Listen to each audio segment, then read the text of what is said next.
Tales of the Daring Brain.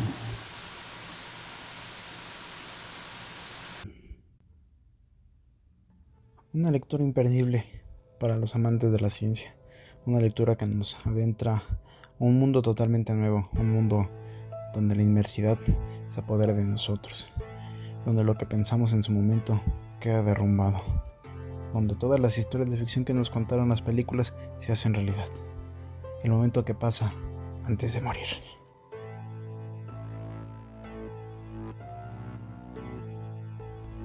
Siempre nos hemos preguntado qué pasa después de morir. Es una duda que ha invadido al ser humano durante siglos. Sin embargo, nunca se ha encontrado una respuesta fidedigna. Pero, ¿alguna vez te preguntaste qué pasa antes de morir?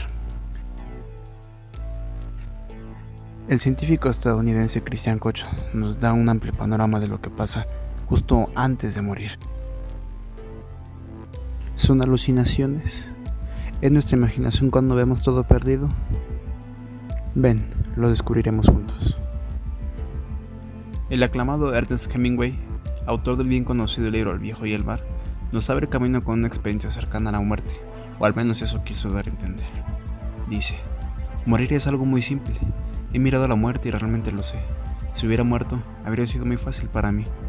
Es lo más fácil que he hecho jamás.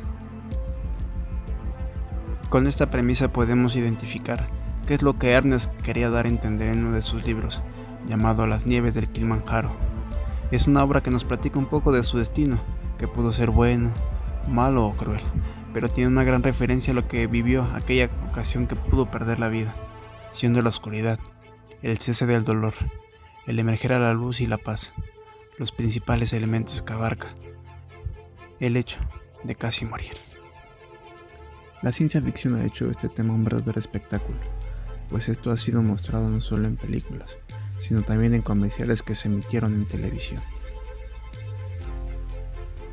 De acuerdo al artículo publicado en 2020 por Christian Koch, las experiencias cercanas a la muerte se desencadenan durante episodios singulares que ponen en riesgo la vida cuando el cuerpo resulta herido por traumatismo contundente, un ataque cardíaco, asfixia, shock, etc.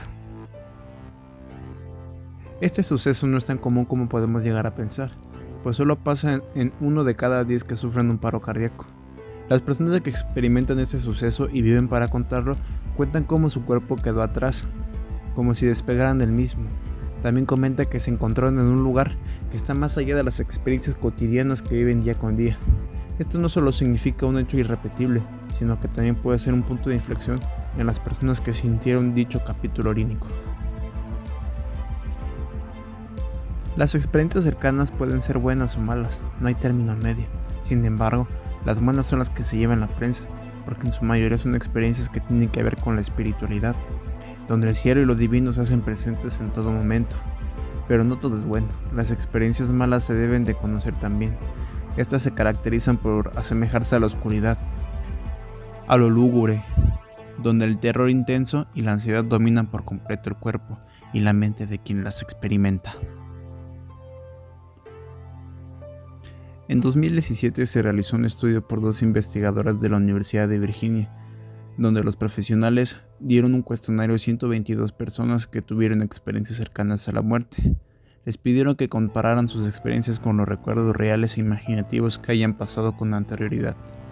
La conclusión que obtuvieron fue que las experiencias cercanas a la muerte son más reales que reales.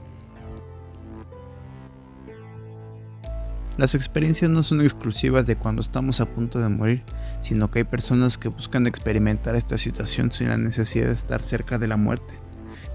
Esto se consigue mediante sustancias psicoactivas como el LSD e incluso con el DMT. El consumo de estos componentes se puede llevar a cabo por motivos religiosos, espirituales o simplemente recreativos. Las experiencias cercanas a la muerte pasan en cualquier contexto, en viejos, jóvenes, religiosos o escépticos. Sin embargo, curiosamente, las experiencias cercanas a la muerte ocurren en personas que no tienen ningún tipo de lazo espiritual o religioso, siendo probablemente una muestra de intenciones por un ser superior. Esto no es nuevo, tienen un registro histórico al cual nos permite entender mejor cómo se pensaba antes. precisamente en 1791, con el relato del almirante británico Sir Francis Beaufort. Una sensación de calma y de la más perfecta tranquilidad sucedió a la sensación más tumultuosa. Tampoco sentí ningún dolor corporal. Por el contrario, mis sensaciones eran ahora de carácter más bien placentero, aunque los sentidos estaban ahí adormecidos, no así la mente. Su actividad parecía vigorizada en una porción que desafía toda descripción, porque un pensamiento surgió tras otro con una rapidez de sucesión que no solo es indescriptible, sino probablemente inconcebible. Todavía puedo seguir en gran medida el curso de esos pensamientos, el acontecimiento que acababa de ocurrir. Así, viajando hacia atrás, cada incidente en mi vida pasaba, me parecía mirar a través de mi recuerdo en una procesión retrógrada. Todo el periodo de mi existencia parecía colocado ante mi especie de vista panorámica.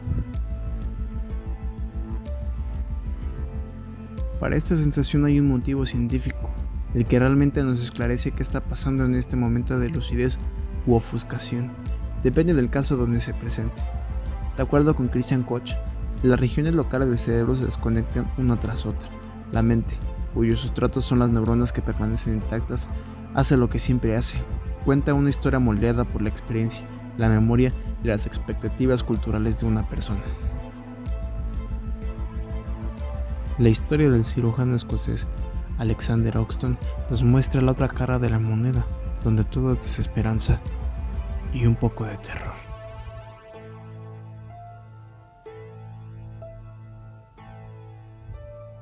Me encontraba, al parecer, en un estupor constante que excluía la existencia de cualquier esperanza o temor. La mente y el cuerpo parecían duales y hasta cierto punto separados. Tenía conciencia del cuerpo en una masa inerte que caía cerca de una puerta. Me pertenecía, pero no era yo. Era consciente que mi yo mental solía abandonar el cuerpo con regularidad. Entonces fui rápidamente atraído hacia él. Me uní a él con disgusto y se convirtió en yo. Y fue alimentado, hablado y cuidado. Y aunque sabía que la muerte rondaba por ahí sin pensar en la región ni temer el fin, y vagaba bajo los cielos lóbregos, apática y contenta, hasta que algo volvió a perturbar el cuerpo donde estaba. Yacía, cuando me sentí atraído nuevamente hacia él. Estas experiencias pueden ser difíciles de determinar por las diversas formas en las que el cerebro puede resultar dañado. Por otra parte, estas situaciones no ocurren solamente cuando la persona en cuestión está acostada en un escáner o, en su defecto, una red de electrodos en el cuero cabelludo. La muerte moderna requiere una pérdida irreversible de la función cerebral. Cuando el cerebro carece de flujo sanguíneo y oxígeno, el paciente se desmaya en una fracción de minuto y su electrocardiograma se vuelve isoeléctrico, en otras palabras, plano. Esto indica que se ha descompuesto la actividad eléctrica a gran escala distribuida especialmente dentro de la corteza, la capa más externa del cerebro. Dados estos cortes de energía, esta experiencia puede producir historias bastante extrañas y complejas que componen el corpus de informes de experiencias cercanas a la muerte. Cuando el cerebro se apaga debido a una pérdida total de energía, la mente se extingue junto a la conciencia. Cuando se restablece el oxígeno y el flujo sanguíneo, el cerebro se activa y reanuda el flujo normativo de la experiencia.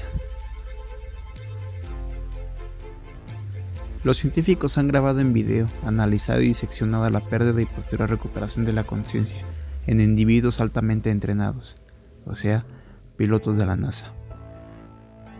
Cuando la fuerza de gravedad es 5 veces mayor, el sistema cardiovascular deja de llevar sangre al cerebro y el piloto se desmaya. Aproximadamente 10 a 20 segundos después de que cesen estas grandes fuerzas G, la conciencia regresa, acompañada de un intervalo comparable de confusión y desorientación. Sigue siendo un misterio por qué la mente debería experimentar la lucha por mantener sus operaciones frente a la pérdida de flujo sanguíneo y oxígeno como algo positivo y dichoso en lugar de provocar pánico.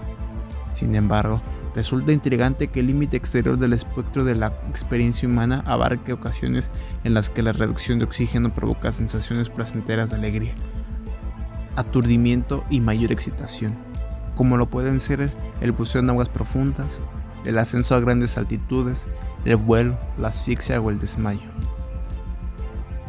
El cerebro se puede divertir de diversas maneras. Algunas son buenas, algunas son malas, pero siempre nos llevan a un punto de éxtasis en las que, sin pensarlo, creamos miles de memorias y recuerdos que quedarán por siempre.